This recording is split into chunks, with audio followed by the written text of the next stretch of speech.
Les thèmes du 22h ce soir, non-cumul des mandats. Un accord a été trouvé entre Martine Aubry et les sénateurs socialistes. La première secrétaire a dû faire quelques concessions aujourd'hui lors du Parlement du PS réuni à la Mutualité. Notre journaliste Paul Sanfourche y était. Plus dur sera la rigueur. Berlin, Paris, Madrid, l'Europe accentue sa cure d'austérité. Même scénario à Londres, appelé aujourd'hui à faire plus d'efforts budgétaires par l'agence de notation Fitch. Notre invité sur ce sujet et bien d'autres, c'est l'ancien ministre des Finances, Jean Arthuis. Tout se voit, tout s'entend dans une salle de marché. C'est ce qu'a déclaré aujourd'hui Jérôme Kerviel lors de son premier jour de procès. L'ancien trader de la Société Générale est accusé d'avoir fait perdre à sa banque 5 milliards d'euros. Mais il refuse d'endosser seul la responsabilité de cette affaire. Plus d'éléments dans le tour de l'info. Et puis rien ne va plus, les jeux sont faits. La France a ouvert son marché des jeux en ligne après plus de 5 siècles de monopole d'État. Alors sur quoi peut-on parier? À combien est estimé ce marché? Toutes les réponses dans le débat du 22h, c'est dans un instant. Mais tout de suite et comme d'habitude, c'est tout ce qui vous a échappé dans le reste de l'actualité. Regardez, c'est en images avec Pierre Bon-Joseph.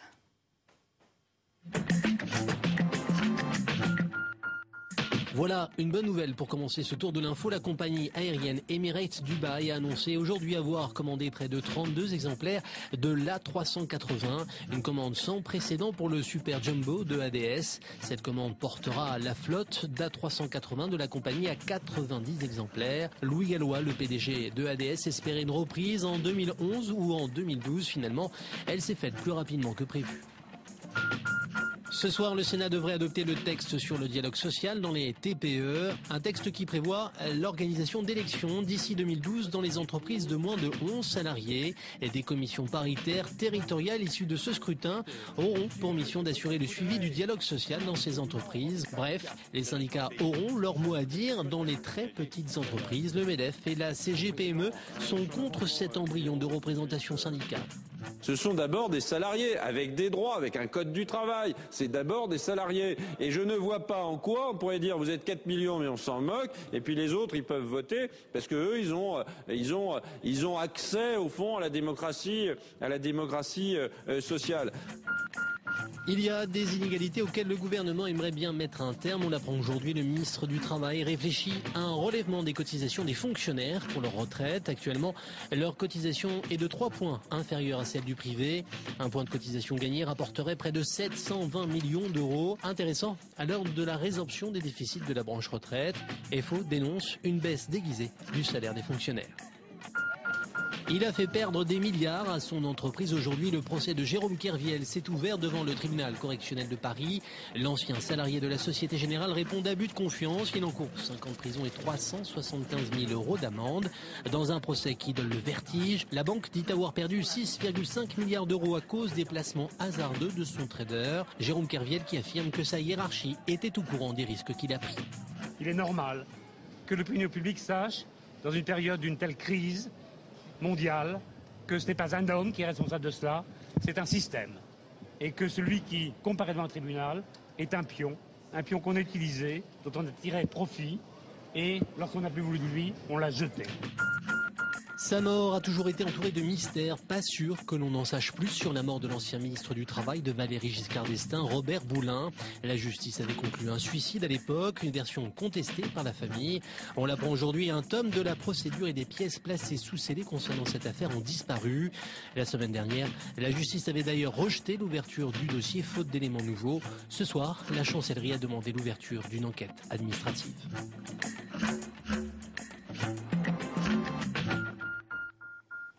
Allez, la suite du 22h dans un instant, c'est notre invité politique Jean Arthuis. Mais d'abord, on va parler aujourd'hui de cet délicat exercice d'équilibrisme de Martine Aubry sur l'épineuse question du non-cumul des mandats. Aujourd'hui, à la Mutualité, la première secrétaire du PS a déclaré qu'elle était inflexible sur le principe, mais elle accorde 1 année de sursis aux sénateurs pour qu'ils choisissent leur mandat à l'issue des sénatoriales de 2011. Les détails avec Paul Sanfourche. Conseil national sous haute affluence pour le PS.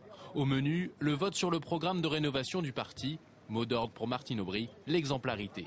Un parti démocratique, un parti ouvert sur la société. Et moi je veux un parti exemplaire qui fera bouger d'ailleurs les autres partis dans notre pays. Premier chantier pour Martine Aubry, la règle de non-cumul des mandats. Après une ultime médiation avec le groupe des sénateurs, la direction du parti est finalement arrivée à un accord. Je proposerai, tout en maintenant le non-cumul pour les sénateurs dès le 2011, qu'ils puissent, s'ils le souhaitent, rester à la tête de leur exécutif territorial jusqu'en septembre 2012, date à laquelle les députés devront eux aussi avoir fait ce choix. Autre dossier, l'organisation des primaires. Si désormais leur principe est acté, reste à trouver le bon calendrier. À la tribune, François Hollande milite pour une désignation avant l'été 2011. Il n'y a qu'en France où on ne connaît pas celui ou celle qui sera le prochain chef de l'exécutif quand nous sommes dans l'opposition. Est-ce que ça va durer longtemps? Est-ce qu'on va se mettre toujours dans cette situation? Un réquisitoire qui n'aura pas convaincu.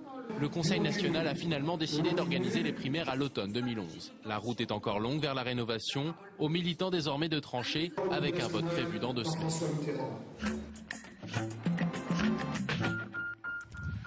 L'invité du politique du 22h, il est ancien ministre des Finances, il est président Union centriste de la Commission des Finances du Sénat. Jean Arthuis, bonsoir et bienvenue à vous. Bonsoir. Alors on va parler du centre, bien sûr, on va parler aussi de l'actualité européenne avec la rigueur qui s'accentue partout en Europe et notamment en France.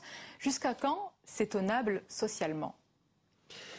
Oui, mais on voit bien que nous avons un problème de crédibilité budgétaire et que notre dette, qui va atteindre à la fin de l'année 1600 milliards, est largement souscrite par des investisseurs étrangers, européens, mais aussi non européens, et que nous risquerions, si nous ne prenions pas les précautions requises, qu'un jour, ceux qui nous prêtent de l'argent doutent de notre capacité à rembourser ce que nous empruntons. Il y a quelque temps, le ministre du Budget, c'est François Baroin, avait dit que c'était un objectif tendu. En parlant de la réduction des déficits, il parlait d'une possible dégradation de la note de la France. Après, il est revenu sur ses propos. C'est vraiment un objectif tendu aujourd'hui? Ce qui est clair, c'est qu'on ne peut pas continuer à s'endetter. C'est un problème de solidarité intergénérationnelle. C'est vrai pour le financement des retraites, mais c'est vrai aussi pour nos enfants et petits-enfants. Lorsque le ministre des Finances lance un emprunt, je crois qu'on a lancé un titre début avril de 5 milliards sur 50 ans. Ça veut dire qu'on remboursera dans 50 ans. Quand vous empruntez pour rembourser dans 50 ans, vous pensez un peu à vos enfants et même à vos petits-enfants. Donc qu'est-ce qu'il faut faire? Est-ce qu'il faut faire plus d'efforts? On sait que l'Allemagne, pour la réduction des déficits, c'est 80 milliards en 4 ans. La France, c'est 15 milliards en 2 ans. Notre effort est insuffisant? Je pense qu'il faudra aller plus loin dans la réduction du déficit. Alors on peut y arriver par une réduction des dépenses, et on n'échappera pas à cette nécessité. Nous avons une façon d'administrer qui bien souvent suscite de la dépense. On n'arrête pas de créer de nouvelles normes sans prendre conscience de ce que coûte la mise en œuvre de ces normes. Un exemple, Jean Arthuis, où est-ce qu'on peut réduire nos dépenses aujourd'hui? Il y a les dépenses, fonctionnaires peut-être. Il y a les dépenses d'intervention. Les fonctionnaires, on a commencé puisqu'on remplace un fonctionnaire sur 2. Il faut continuer. Il faut continuer, incontestablement. Il faut veiller aussi à garder la confiance des marchés parce que sans cela, la charge de la dette, 40 milliards, l'intérêt sur la dette, risquerait fort d'augmenter rapidement d'une dizaine de milliards. Il y a aussi la réforme des retraites, et la réforme des retraites concerne tous les Français. Aussi bien ceux qui ont été collaborateurs d'entreprises, du secteur privé, et comme ceux de la fonction publique, comme ceux des régimes spéciaux. Faire des efforts. Alors quand on vous écoute, et quand on voit d'ailleurs l'actualité européenne et française, on se dit que 2012 se jouera sur les questions budgétaires. Mais je pense que la négation de ce problème est aujourd'hui un vrai sujet d'inquiétude. Mais qui le nie? Pour nos compatriotes. Et ce problème sémantique, est-ce qu'on fait de la rigueur ou pas de la rigueur? Je pense que tout cela n'a pas beaucoup de sens. Ce qu'il faut, c'est être raisonnable et être bien conscient que quand on fait du déficit, il y a peut-être un déficit qui est lié à la crise, mais il n'y a pas que ça. Ça fait 36 ans que la France est en déficit. Et au déficit de l'État s'ajoute maintenant le déficit de la protection sociale. On va faire 30 milliards de déficit cette année. Et face à cela, Jean Arthuis, mais quelle peut être la différence du centre avec les autres partis politiques aujourd'hui? Eh bien, je pense que le centre doit réoccuper sa place dans la démocratie française. C'est-à-dire? La famille s'est éclatée depuis le début des années 2000.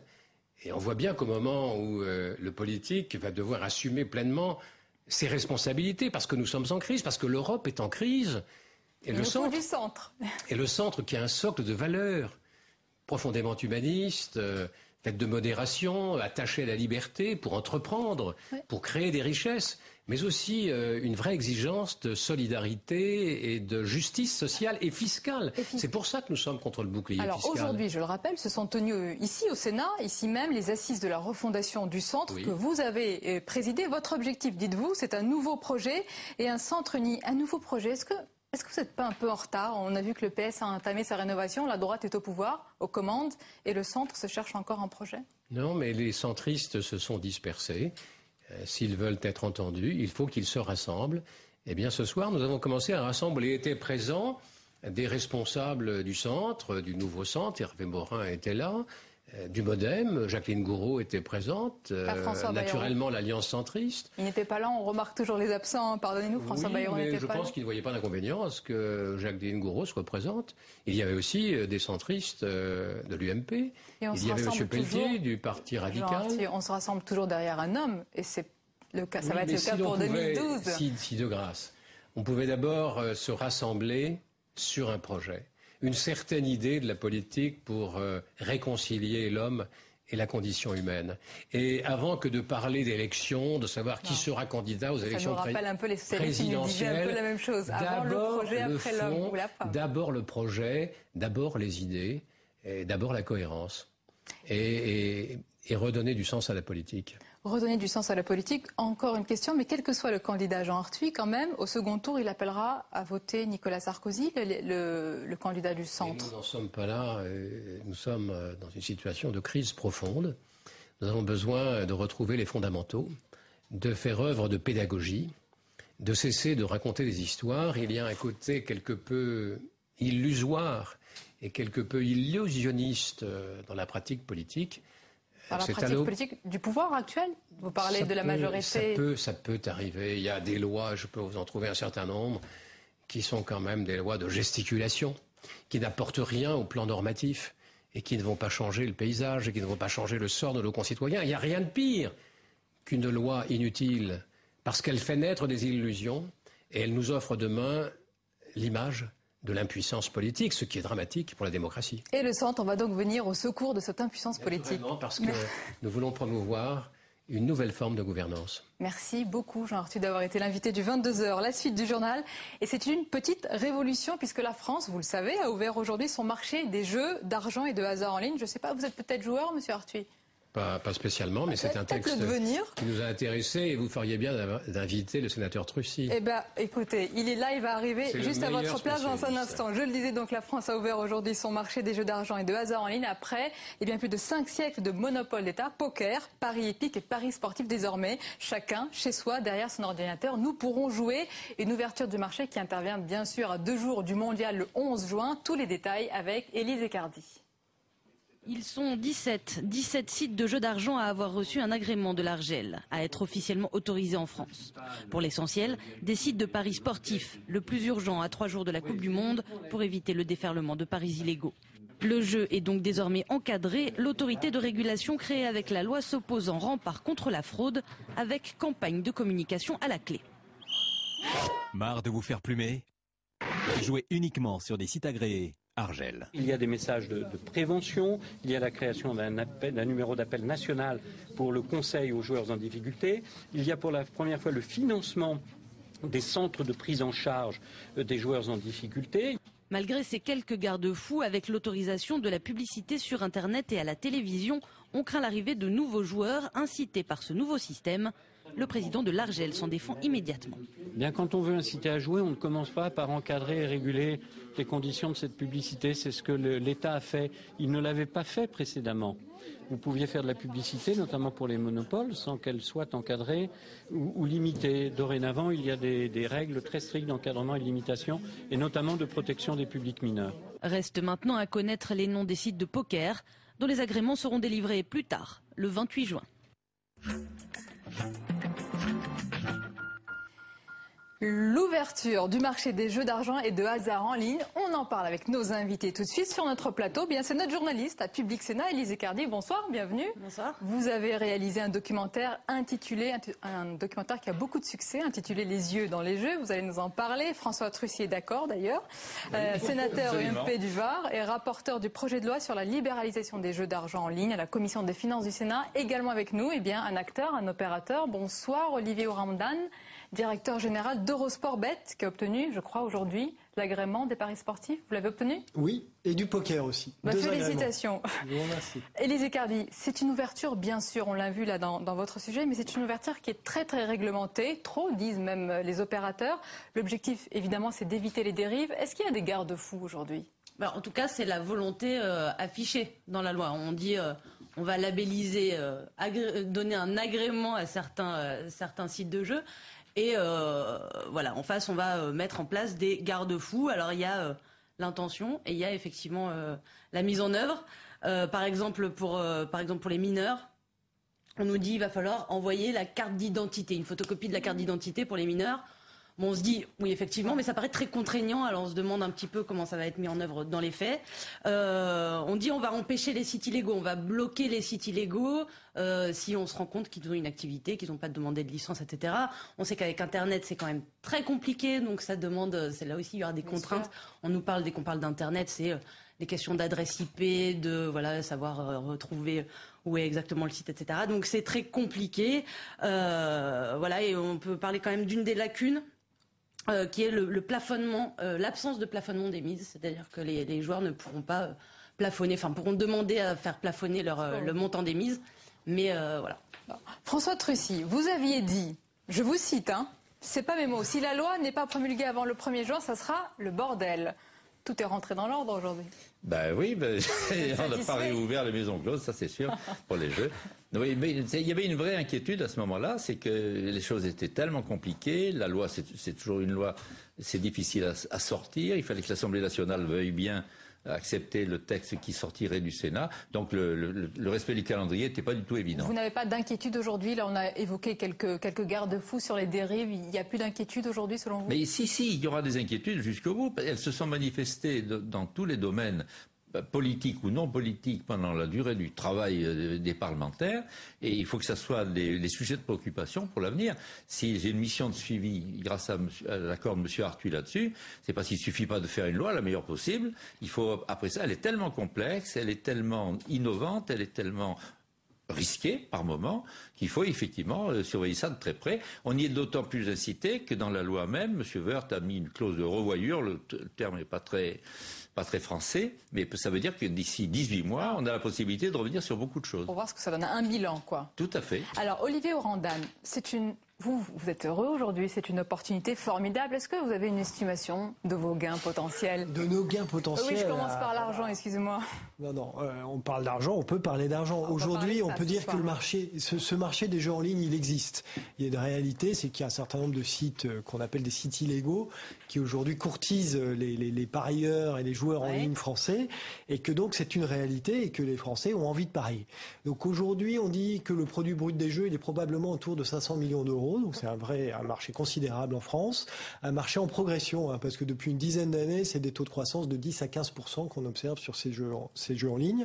Donc on a un vrai marché en France, et c'est vrai que c'était très important aujourd'hui de pouvoir créer une offre légale, permettre à un certain nombre d'opérateurs d'offrir, avec tous les garde-fous qu'on a évoqués, la possibilité de faire venir des joueurs français, parce que la Coupe du Monde est un tel appel d'air, donne tellement envie aux gens d'aller parier sur ces supports modernes que sont le live betting, donc la possibilité de parier en direct, etc., que si on avait laissé les choses traîner encore, on se serait retrouvé avec des sites illégaux. Le côté illégal aurait explosé. Totalement, voilà. Vous êtes installé sur le marché britannique. Quelles sont les différences en termes de réglementation? Là, on a dit que c'est une ouverture hyper réglementée. Est-ce que c'est vraiment le cas en France? Est-ce qu'il y a tant de conditions que celle-là? Écoutez, je pense qu'après, il y a la manière dont les opérateurs opèrent.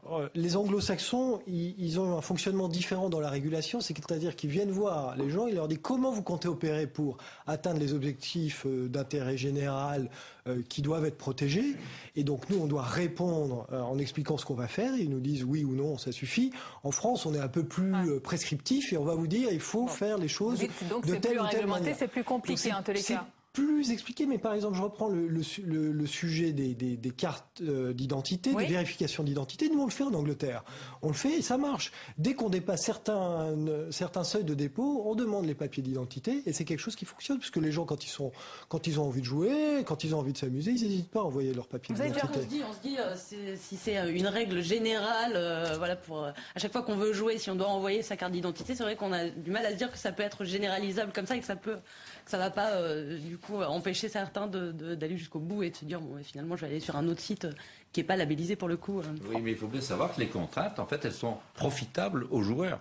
Ah oui. On lui donne la garantie que les jeux seront sains, que les opérateurs seront des opérateurs honnêtes, qu'on ne va pas laisser jouer les mineurs et que quand quand des joueurs perdent le contrôle de leur jeu, que ça cesse d'être un divertissement et que ça devient une passion dévorante qui crée des situations sociales épouvantables, eh bien là, il y a des protections. Donc en fait, chaque contrainte, c'est une protection. Bien sûr, pour le joueur, pour le consommateur. Tout à fait. François Trucy, qui est le grand gagnant? Est-ce que finalement, ce n'est pas l'État qui va évidemment ponctionner sur ces gains? L'État, il a besoin d'argent, hein, Jean Arthuis nous l'a dit. Tout le monde espère gagner. Les opérateurs trouvent que le marché français peut être passionnant. Peut-être d'ailleurs fantasme-t-il un petit peu trop là-dessus, on va le voir au bout d'un an. Les médecins, les sociologues, les psychologues disent attention, tenez bon la rampe des protections que vous avez établies. Et l'État espère effectivement récupérer une partie des recettes qu'il perdait dans la mesure où le marché illégal en ligne, c'est effectivement un peu la jungle d'un côté et une perte sèche pour lui. Olivier Randam. On va juste avant de vous laisser parler, on a posé la question à nos internautes avec notre partenaire lefigaro.fr. Vous allez voir s'afficher la question à l'instant sur votre écran. La voici, elle arrive. Ouverture des jeux en ligne. Allez-vous parier sur Internet? Eh bien, oui à 10%, non à 85%. Mais qu'est-ce qui se passe? Ça vous inquiète? Non, ça m'inquiète pas.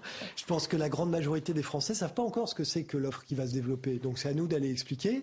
Il va y avoir des publicités d'ailleurs sur les... Il va y avoir de la publicité, elle est encadrée, on ne peut pas en faire n'importe quand. Elle est encadrée, à la fois dans les messages qu'on va pouvoir produire, dans les avertissements qu'on va devoir mettre pour accompagner ces messages, et puis les moments où on va pouvoir diffuser ces messages. Donc c'est très encadré, mais on a le droit de faire de la publicité. C'est d'ailleurs une manière de lutter contre l'offre illégale, offrir à l'offre légale la capacité de canaliser la demande, donc en faisant de la publicité. Et je pense que le grand public aujourd'hui, il ne sait pas ce que c'est que les jeux sur Internet, parce que les jeux pour lui, c'est encore les points de vente, le coupon qu'on gratte, etc. Sur Internet, c'est beaucoup plus moderne, c'est beaucoup plus amusant, c'est beaucoup plus fun. François Trucy, et donc, ils vont découvrir ça, ils vont venir jouer. On va pas non plus les pousser à jouer. C'est vraiment le mot de la fin. À la fois, le fait qu'il y aura de la publicité pourra inciter de nouveaux joueurs, et c'est ce qui inquiétait effectivement les professionnels de la santé. Le mot de la fin pour vous. Vous avez tellement bataillé pour ce texte, pour ce projet. Écoutez, on reproche souvent aux parlementaires de faire une loi et puis après ça de ne plus s'en préoccuper. Le Sénat n'a pas du tout cette attitude-là. Vis-à-vis de cette loi, compte tenu de tout ce qu'on en a dit tout à l'heure, il y aura un suivi, il y aura un rapport sénatorial de la Commission à 12 mois. Et vous reviendrez pour en parler sur ce plateau, je l'espère. Quand vous voulez. Merci beaucoup d'avoir participé à ce débat. Allez, la dernière page de ce journal, on va parler à présent de relations complexes, ambiguës, parfois même tumultueuses. Ce sont les relations entre les stars et les politiques. Elles ne datent pas d'hier, mais ce phénomène qu'on appelle pi-politique est devenu aujourd'hui incontournable. On en parle dans un instant avec notre invité, mais d'abord, plein feu sur les relations entre les stars et les politiques avec Junmana Dali. C'est dans l'air du temps. Pour être élu, il faut gagner la bataille des cœurs, devenir people ou être aidé par des people. En 2007, les stars choisissent leur camp. Johnny Hallyday, Jean Reno ou encore Roger Hanin soutiennent Nicolas Sarkozy. Jamel Debbouze, Pierre Arditi et Kali affichent leur préférence pour Ségolène Royal. Certains franchissent le pas. Jamel Bourras en 2007 est candidat au MoDem aux élections législatives et Philippe Torreton devient conseiller de Paris sur la liste PS. De plus en plus, on vote avec sa télécommande. Tapez 1 pour Nicolas Sarkozy, tapez 2 pour Martine Aubry. Et quand on fait bande à part, on perd des points. François Bayrou en a fait les frais.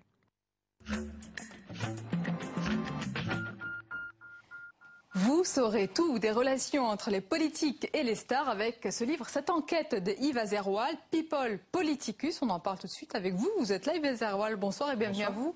Alors, dans ce livre, dans cette enquête, vous tentez de répondre à la question suivante. Pourquoi les politiques sont-ils fascinés par les people et réciproquement? Mais d'abord, depuis quand elle date, cette double fascination? Elle a été initiée par Giscard.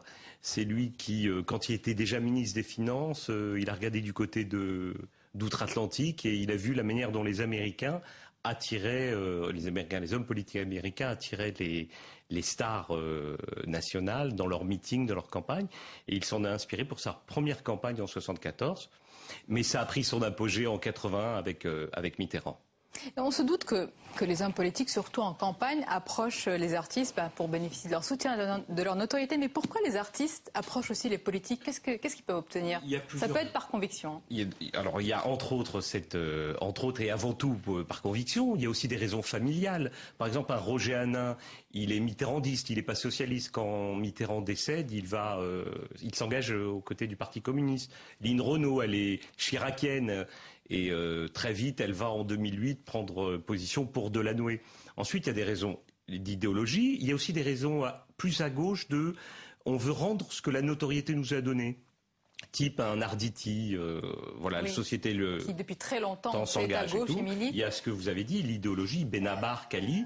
Et il y a aussi, il ne faut pas l'oublier, il y a des gens, plus sombres. Voilà, des aspects, ce que j'appelle moi les courtisans, les ménestrels qui sont là. Là où le vent les emporte et ils éposent là où le concurrent devient éventuellement... Il peut y avoir des intérêts. On a vu qu'il peut y avoir même des marchés. Ça a été le cas quand Rachida Dati a tenté de recruter Jamel Debbouze. Elle était au cabinet du ministre de l'Intérieur de l'époque, Nicolas Sarkozy, et on se souvient de l'affaire du Karcher. Nicolas Sarkozy n'est pas aimé dans les banlieues et elle lui propose un deal en disant « je vais amener... dans notre équipe Jamel Debbouze, qui lui est aimé des jeunes de banlieue, etc. Et Jamel Debbouze, à l'époque, tournait un film qui s'appelle Indigène. Ils n'arrivaient pas à boucler le budget. Elle lui propose ce deal et Jamel refuse. Mais enfin bon, ça a été une des actions de Rachida Dati. Et Yves Azerwal, 2012 approche à grands pas. Comment ça se passe? Est-ce que déjà les agents recruteurs, là, ils sont au boulot? Je crois que pour les politiques, ça va être la déconvenue va être très sévère parce que les people ont tiré des leçons et des enseignements de l'engagement en 2007 où on a été dans l'extraordinaire engagement, etc. Et les politiques eux-mêmes sont devenus des people. C'est-à-dire qu'ils ont revêtu le costume du people, Sarko, Sego et d'autres aussi, Rachida Dati aussi. Et aujourd'hui, le people veut être le porte-parole d'une action dans l'humanitaire, dans l'écologie et moins d'une idéologie. D'accord. Dernière question. À votre avis, qu'en pensent les Français de l'État spectacle? C'est un vrai spectacle pour eux? Oui, mais on est à la fin de cet État. On ouvre une nouvelle ère. On est en pleine crise à la fois de société, crise morale, crise financière, crise économique. Et on est moins dans l'ère du bling-bling et des paillettes que davantage de réflexion. C'est pour ça que peut-être qu'une page est tournée. Sans doute. Merci beaucoup Yves Azerwal d'avoir été l'invité du 22h et vraiment achetez-le, lisez-le, à la fois ça détend et ça instruit, vous saurez tout des relations entre les politiques et les stars. Merci à vous, c'est la fin de ce journal. Restez avec nous évidemment, votre soirée se poursuit sur Public Sénat.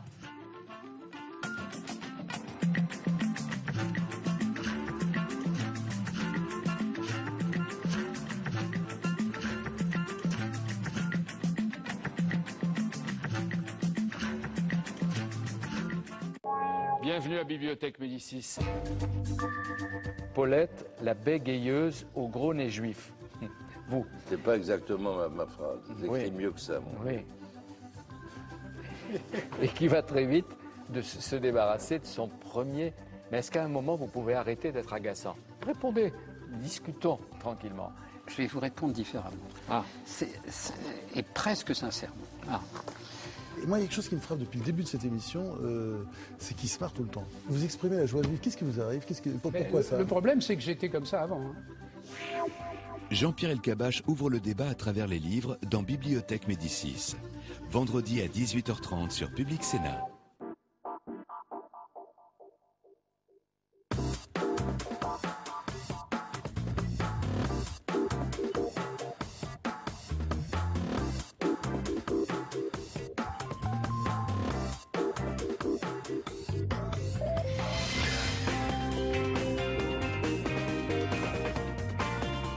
en politique pour exprimer des points de vue, des convictions.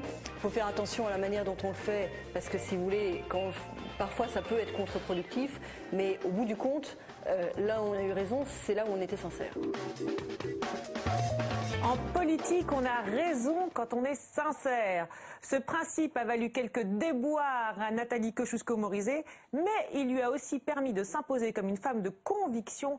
On se souvient notamment de ses prises de bec avec Jean-François Copé et Jean-Louis Borloo qu'elle avait traité de lâches lorsqu'elle était en charge de l'écologie. Aujourd'hui, quelles leçons a-t-elle tirées de tout ça? Comment concilie-t-elle ses exigences de sincérité et une certaine langue de bois inhérente à la vie politique? Comment communique-t-elle aussi entre Facebook, Twitter et ces deux grossesses dans Paris Match? Pour répondre à ces questions et pour déshabiller en tout bien, tout honneur, la personnalité sans doute la plus fantaisiste du gouvernement, dans cette émission un entretien dans lequel elle réagit à toute une série d'analyses et d'images la concernant, et puis un commentaire ici en plateau avec Denis Bertrand, sémiologue, et Janine Mossulavo, politologue, auteur de cet ouvrage Guerre des sexes, stop, où vous évoquez notamment les difficultés d'être une femme aussi en politique. Mais on va voir tout d'abord comment Nathalie Kosciusko-Morizet s'en sort. Direction le secrétariat d'État à l'économie numérique. Vous m'attendez dans votre bureau à ce qu'il y ait beaucoup de choses sur les nouvelles technologies, numériques, en fait, il y a ça. etc. C'est ça le plus original. C'est une horloge numérique. Donc on a vu les gadgets numériques, les photos de vos enfants, mais ça on ne les filme pas. Si vous voulez parler du côté féminin, on m'a filé des dragées au chocolat super bonnes. Voilà, je sais pas. Si, vous avez le miel de Longjumeau. Ah, voilà, il y a quand même des choses... Oui, c'est pour faire la publicité de la ville. Tenez, vous êtes venu m'interviewer, vous avez un petit pot de miel de Longjumeau. Nathalie Kosciusko-Morizet, bonjour. Bonjour. Alors vous êtes secrétaire d'État à la prospective et à l'économie numérique, et auparavant, c'est là que beaucoup ont appris à vous connaître, vous étiez en charge des questions écologiques et vous vous êtes illustré par des positions qui nous ont semblé assez emblématiques de votre style et qui ont retenu l'attention du sociologue Erwan Lecoeur que nous avons interrogé. Je voulais vous en montrer un extrait. L'image avait choqué les parlementaires UMP, cette bise faite à José Bové en pleine grève de la faim des faucheurs volontaires d'OGM. Une bise répétée à 2 reprises. Objectivement, pour moi, une poignée de main... Non, ce que dit cette photo, c'est autre chose pour des députés UMP et pour plein de gens à gauche qui ne croient pas en l'écologie et qui croient que tout ça, c'est des balivernes qu'on nous raconte. Elle dit il y a un axe qui est en train de se constituer, qui dépasse les vieux clivages, et même les clivages générationnels, et même les histoires personnelles. Il y a un axe qui est en train de se constituer et qui va vous balayer. Et cet axe fait très peur à plein de gens qui ont, on va le dire, des habitudes et qui ne sont pas forcément prêts à en changer. Alors cette image, elle a quelque temps déjà, hein. C'était en plein débat sur les OGM lorsque vous étiez en charge des questions d'écologie, mais elle a retenu l'attention parce qu'on a l'impression que vous avez bougé les lignes, créé une